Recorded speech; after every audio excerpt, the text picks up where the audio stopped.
Students, आज हम जो टॉपिक डिस्कस करने जा रहे हैं वह है उत्पाद जीवन चक्र या प्रोडक्ट लाइफ साइकिल। मैं doctor Archana Tiwari, assistant professor in business administration, SPC government college Ajmer. Theodore Levitt वे पहले व्यक्ति थे जिन्होंने उत्पाद जीवन चक्र अवधारणा को प्रचलित किया। इनके बाद professor Watson, professor Blackwell, professor Robinson आदि ने इस अवधारणा को आगे बढ़ाने में योगदान दिया।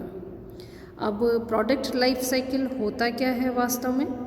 जैसे कि हम जानते हैं कि ह्यूमन बींग्स को भी यदि हम ले तो जो जन्म लेता है वह मरता ही है, चाहे वो पेड़ पौधे हों, मानव हो या एनिमल्स हों, आदि सभी जन्म लेते हैं और सामान्यतः विभिन्न अवस्थाओं से गुजरते हुए लास्ट में मृत्यु को प्राप्त होते हैं। इसी तरह से जो प्रोडक्ट होते हैं वो बेजान ज़रूर होते हैं, लेकिन उनकी भी यही स्टोरी होती है। उत्पाद भी जन्म लेता है, डिफरेंट स्टेजेस से गुजरता है और उसके बाद में वह भी ऑब्सोल्यूट हो जाता है या समाप्त हो जाता है। तो इस तरह से उत्पाद जीवन चक्र एक विशिष्ट अवधारणा है जो किसी भी उत्पाद के जीवन की विभिन्न अवस्थाओं को प्रकट करती है। या हम कह सकते हैं कि product life cycle is a specific concept in which product crosses various stages and then comes to an end. तो जिस प्रकार एक मानव का जीवन चक्र विभिन्न क्रमागत अवस्थाओं से बना हुआ है, ठीक उसी प्रकार एक प्रोडक्ट का लाइफ साइकिल भी विभिन्न अवस्थाओं से बना हुआ होता है।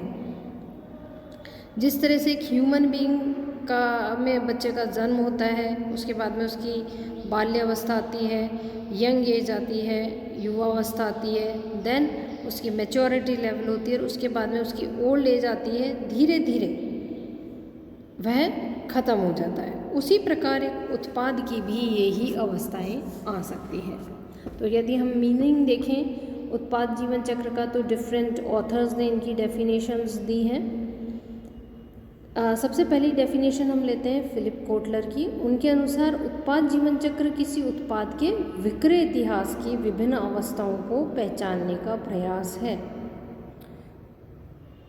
कोटलर और आर्मस्ट्रॉन्ग ने डेफिनेशन जो दी है उनके अनुसार product life cycle is the course of a product sales and profits over its lifetime. यानी कि उत्पाद जीवन चक्र किसी उत्पाद के जीवन के दौरान उसके विक्रय एवं लाभों का प्रगति पथ है। इसी तरह रिचार्ड बस्किर्क ने भी इसकी डेफिनेशन दी है। उत्पाद जीवन चक्र अवधारणा एक जीवित प्राणी की तरह ही है, जिसमें उत्पाद का जन्म होता है, कुछ समय विकसित होने में लगता है और तत्पश्चात परिपक्वता को प्राप्त करता है और अंततः मृत्यु के लिए गिरावट प्रारंभ होती है।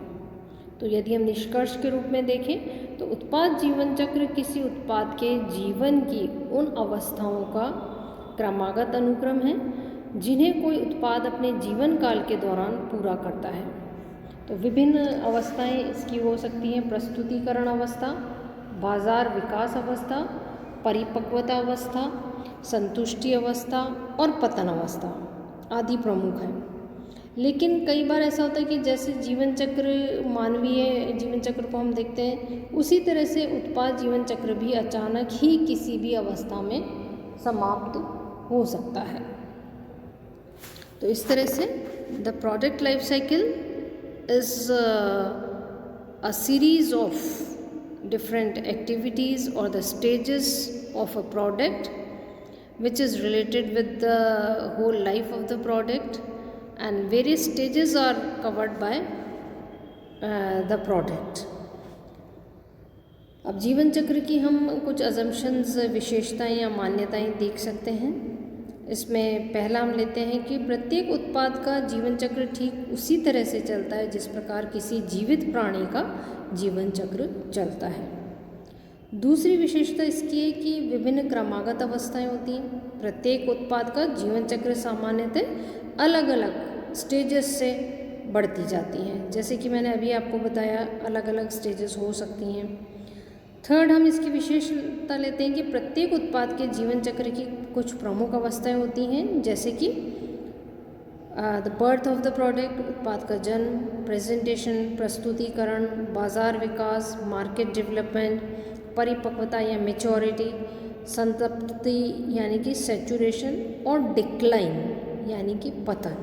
ये सारी इसकी विभिन्न अवस्थाएं हो सकती हैं। इन विभिन्न अवस्थाओं में उत्पाद का विक्रय और उससे अर्जित लाभ बढ़ता या घटता रहता है। ज़रूरी नहीं कि हमेशा प्रॉफिट ही हो, हानि भी हो सकती है। अलग अलग स्टेजेस पे अलग अलग इसका परिणाम रह सकता है। सभी उत्पादों के जीवन चक्र की प्रत्येक अवस्था की आयु एक समान नहीं होती है। प्रत्येक अवस्था की आयु उत्पाद की नवीनता से बढ़ाई जा सकती है। यही कारण होता है कि आप देखते हैं कई सारे प्रोडक्ट्स में कंपनीज चेंज करती रहती है। अलग अलग तरीके का प्रोडक्ट मार्केट में प्रेजेंट किया जा सकता है। जैसे कि अगर आप एग्जांपल शैम्पू का लें, तो शैम्पू पहले बॉटल्स में आया करता था, धीरे धीरे कंपनीज ने उसको सैशे में देना चालू कर दिया, क्योंकि उपभोक्ता की जैसी रिक्वायरमेंट है, मांग है, उसके अकॉर्डिंग कंपनी इनोवेशंस करती है और मार्केट में अपने प्रोडक्ट को प्रेजेंट करती है। इसी तरह अगर आप फूड आइटम्स लें तो उनमें आपको चिप्स लें तो अलग अलग फ्लेवर्स में आपको मिल सकता है। तो उसका कारण है कि प्रत्येक उत्पाद की एक पर्टिकुलर अवस्था है। नेक्स्ट, इसकी विशेषता हो सकती है कि कोई भी उत्पाद अपने जीवन चक्र की विभिन्न अवस्थाओं को एक समान गति से पार नहीं करता है। इट मीन्स हर एक स्टेज का अलग अलग टाइम ड्यूरेशन हो सकता है। जीवन चक्र की प्रत्येक अवस्था में उत्पाद की बाजार स्थिति बाजार परिस्थितियों से प्रभावित होती है। What is the situation in the market, उसके अकॉर्डिंग उस प्रोडक्ट का बनना या ख़त्म होना तय होता है।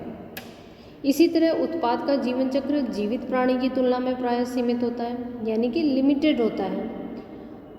ह्यूमन बीइंग तो 90 ईयर्स तक ज़िंदा रह सकता है, 100 साल तक भी ज़िंदा रह सकते हैं, लेकिन ज़रूरी नहीं कि प्रोडक्ट जो है 100 ईयर्स तक सेम रहे, उसमें हमेशा चेंज करना ही पड़ेगा। और लास्ट फीचर हम इसका ले सकते हैं कि प्रत्येक उत्पाद के जीवन चक्र की विभिन्न अवस्थाओं में भिन्न भिन्न प्रकार की उत्पादन, मार्केटिंग, फाइनेंशियल, ह्यूमन रिसोर्सेज से रिलेटेड स्ट्रेटजीज बनाने की आवश्यकता पड़ती रहती है, ताकि कंज्यूमर को प्रोडक्ट पहुंचाया जा सके और कंज्यूमर की जो रिक्वायरमेंट है उसको पूरा करने के लिए कंपनी सक्सेसफुल हो, अपने प्रोडक्ट को ज़्यादा समय तक कॉम्पिटिटर्स के साथ में मार्केट में अवेलेबल करवा सके।